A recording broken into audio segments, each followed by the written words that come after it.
मैं सुनने और बोलने की सलाहियत से महरूम हूँ, मगर समझने की सलाहियत से नहीं। मुझे समझ आता था जब वो मेरा मजाक उड़ाते थे। मुझे समझ आता था जब मेरे माँ बाप खाने पीने की सब अच्छी चीज़ें मेरे दूसरे बहन भाइयों को देते थे। मुझे समझ में आता था जब ईद पर दूसरे बहन भाइयों को नए कपड़े और जूते लेकर दिए जाते थे। मुझे समझ में आता था जब मुझे पहनने के लिए अपनी बहन के पुराने कपड़े दिए जाते थे।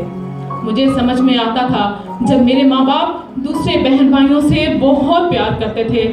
मुझे समझ में आता था जब मेहमानों के सामने आने से मुझे रोका जाता था। मुझे तब भी समझ में आता था जब घर के सब छोटे छोटे कामों के लिए सिर्फ मुझे कहा जाता था। मुझे सब समझ में आता था, मगर इन रवैयों पर मैं क्या महसूस करती थी वो किसी की समझ में नहीं आता था।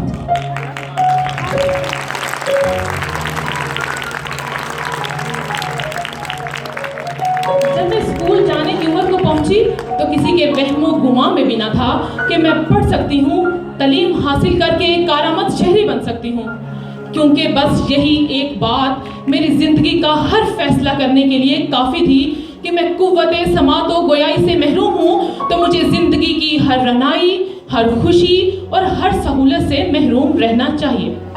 स्कूल जाने पर ना तो मुझे नया यूनिफॉर्म लेकर दिया गया, न नए जूते, न नया बैग, न नई किताबें और न नए रंग। कुछ भी तो नहीं लिया गया मेरे लिए।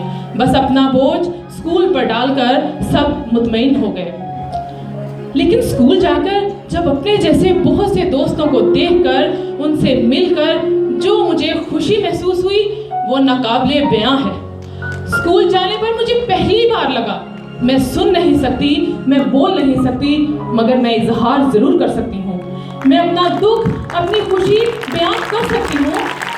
मैं जो सोचती हूँ, जो महसूस करती हूँ, वो बता सकती हूँ। अब मेरी जिंदगी दो राहों पर चल पड़ी थी। एक तरफ घर का घुटन ज़दा माहौल जो मुझ पर मेरी ही जिंदगी को तंग कर देता था, और दूसरी तरफ स्कूल का कुशादा माहौल जो मुझ में जीने की उमंग भर देता था।